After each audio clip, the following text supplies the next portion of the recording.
साथियों नमस्कार। कल शाम को 19 दिसंबर को जस्टिस दीपांकर दत्ता साहब द्वारा एक ऑर्डर रिजर्व किया गया था। वो ऑर्डर जो था राजस्थान हाई कोर्ट द्वारा राजस्थान के विभिन्न जनपदीय न्यायालयों में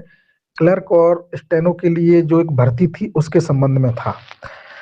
भर्ती में 300 अंक की एक परीक्षा थी और 100 अंक के टाइपिंग का एक टेस्ट था और दोनों के कंबाइंड नंबर से फाइनल सूची बनी थी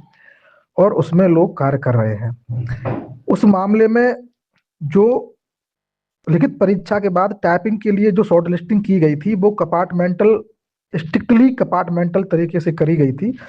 जिसमें यूआर के सापेक्ष जितने गुने लोग बुलाए गए थे वो केवल जनरल के लोग बुलाए गए थे और ओबीसी और एससी एसटी एससी के सापेक्ष जो लोग बुलाए गए थे टाइपिंग के लिए वो केवल उन कैटेगरियों के बुलाए गए थे। इस प्रक्रिया के कारण जो इंटरमीडिएट स्टेज थी, जो टाइपिंग की स्टेज थी, उसमें फाइनल उसमें जो उसकी मेरिट गई थी टाइपिंग के लिए, उसमें जो मेरिट यूआर की थी वो कम गई थी और जो एसटी एसटी ओबीसी और ईडब्ल्यूएस की मेरिट थी वो ज्यादा गई थी। इस पूरी प्रक्रिया को वहां पे ओबीसी वर्ग के और ईडब्ल्यूएस वर्ग के और एससी एसटी वर्ग के अभ्यर्थियों द्वारा चैलेंज किया गया था। वहां पर जो डीबी ने फैसला दिया था, राजस्थान हाईकोर्ट डीबी ने जो फैसला दिया था उसमें उन्होंने बोला था कि कोई भी ऐसे अभ्यर्थी जो सामान्य के बराबर या उससे ज्यादा अंक किसी भी स्टेज में रखते हैं, यदि उन्होंने कोई भी छूट नहीं ली हो तो उनको आप स्ट्रिक्टली उन्हीं के कैटेगरी में एक रेस्ट्रिकेटेड नहीं कर सकते। उनको जो है आपको खुली प्रतियोगिता यानी कि ओपन कैटेगरी यानी कि यूआर यानी अनरिजर्व कैटेगरी में आप उनको माइग्रेट हर स्टेज पे कराओगे, बशर्ते उन्होंने कोई छूट न ली हो, और अंतिम स्तर पर भी उनको माइग्रेट कराओगे। तो इस ऑर्डर को फिर राजस्थान हाईकोर्ट, चूंकि उसकी अपॉइंटिंग अथॉरिटी राजस्थान हाईकोर्ट था, तो राजस्थान हाईकोर्ट ने इसको सुप्रीम कोर्ट में चैलेंज किया। अब यहाँ समझने वाली ये बात ये होगी कि यहाँ राजस्थान हाईकोर्ट ने स्वयं अपने ही एडमिनिस्ट्रेशन को गलत ठहराते हुए फैसला दिया था और उसका एडमिनिस्ट्रेशन खुद राजस्थान हाईकोर्ट के फैसले के खिलाफ सुप्रीम कोर्ट गया। सुप्रीम कोर्ट में जब इस मामले की सुनवाई चली और जब इसका ऑर्डर जजमेंट जो है रिजर्व किया गया और उसके बाद 19 तारीख को इसको डिलीवर किया गया और वो जो है कल शाम को अपलोड हो गया। पूरा ऑर्डर पढ़ने के बाद जो सुप्रीम कोर्ट है वो राजस्थान हाईकोर्ट के फैसले से सहमत था और ये मानता है कि जो राजस्थान हाईकोर्ट के एडमिनिस्ट्रेशन ने जो भर्ती रूल्स और जो प्रक्रिया जो अपनाई वो असंवैधानिक थी और उन्होंने सुप्रीम कोर्ट ने एक डायरेक्शन दिया कि आप इस तरीके से अब दोबारा से इसको जो है देखें और जिन लोगों के आपने टाइपिंग में भाग नहीं लेने दिया उनको टाइपिंग में भाग लेके दोबारा से सूची को बनाएं। इसमें उन्होंने ये भी कहा है कि जहां तक संभव हो पहले से जो कार्यरत लोग हैं उन पर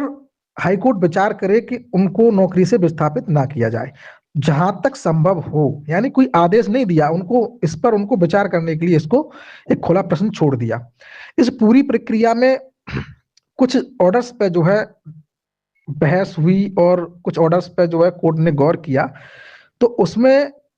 स्पष्ट ये है कि अगर आप किसी भी स्टेज पर सामान्य वर्ग से अधिक मेरिट रखते हैं तो आपको सामान्य वर्ग में ही रखा जाएगा, शुरू की स्टेज से लेके अंतिम स्टेज तक। लेकिन यदि आप किसी स्टेज में कोई कंसेशन या रिलैक्सेशन का बेनिफिट ले लेते हैं जो कि वहां के नियमों के अनुसार प्रतिबंधित है, तो आपको आपकी कैटेगरी में ही रखा जाएगा, भले ही आपकी मेरिट कितनी भी ज्यादा हो। तो एटीआरई के परिप्रेक्ष्य में ये ऑर्डर हमारे पक्ष में ही माना जाएगा। इसके अलावा उन्होंने, चूंकि ये जो चयन था राज्य स्तरीय चयन था और यहाँ पर कोई भी अलग अलग कैडर नहीं था, यानी एक समग्र एक वैकेंसी थी, और इसके लिए भी कोर्ट ने ये बोला है कि जहां तक सेवा आवंटन का विषय होगा उसमें भी उन्होंने आलोक कुमार पंडित को इसमें रिलाई किया है, यानी कि आलोक कुमार पंडित पर इस पर भरोसा जताया है। यानी कि एटीआरई के स्तर पर यानी माइग्रेशन एटीआरई और टीईटी के स्तर पर और डिस्ट्रिक्ट कैडर के स्तर पर मेरिट पर ये जो फैसला आया है वो हमारे एक तरीके से पक्ष में ही है। साथियों, इसके अलावा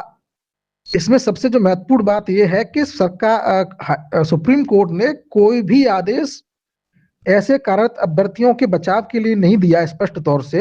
142 का प्रयोग किया होता या अपने विवेक का प्रयोग करते हुए कि इनको नौकरी में बना ही रखना है। उन्होंने इसके लिए राजस्थान हाईकोर्ट यानी कि अपॉइंटिंग अथॉरिटी को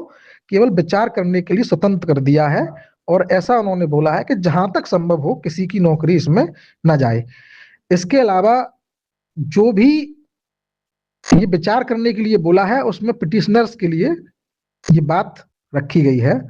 कि जो पिटिशनर्स हैं उनके लिए हाई कोर्ट विचार करे कि जहां तक संभव हो इनकी नौकरी न जाए। और इस ऑर्डर को ओवरऑल देखेंगे तो मेरिट पर हम लोग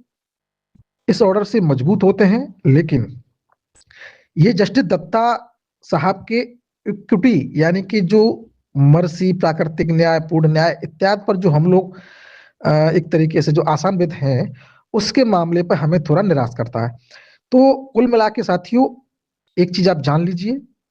प्रयास हर किस्म का किया जाएगा, प्रयास हर स्तर पर किया जाएगा, लेकिन मेरिट मेरिट को ये बेंच बहुत अच्छी तरीके से पकड़ रही है। हमें मेरिट पर एकदम खुल के लड़ना होगा, ये सोचे बगैर कि इस मेरिट पर लड़ने का प्रभाव क्या होगा। उसका प्रभाव केवल एक ही होगा कि हम लोग सुरक्षित होंगे। ये कोई अगर ये कहता है कि मेरिट पर लड़ने से हम लोगों का नुकसान है तो वो आपको केवल एक मीठी गोली दे रहा है। हमें मेरिट पर लड़ना ही पड़ेगा, मेरिट ही हमारे लिए इसमें वरदान साबित होगी और ये ऑर्डर हमारे लिए उसमें फायदेमंद भी साबित होगा। साथियों जो पिटिशनर्स के लिए विचार करने को कहा है ये भी हमारे लिए काफी महत्वपूर्ण है, ताकि जो है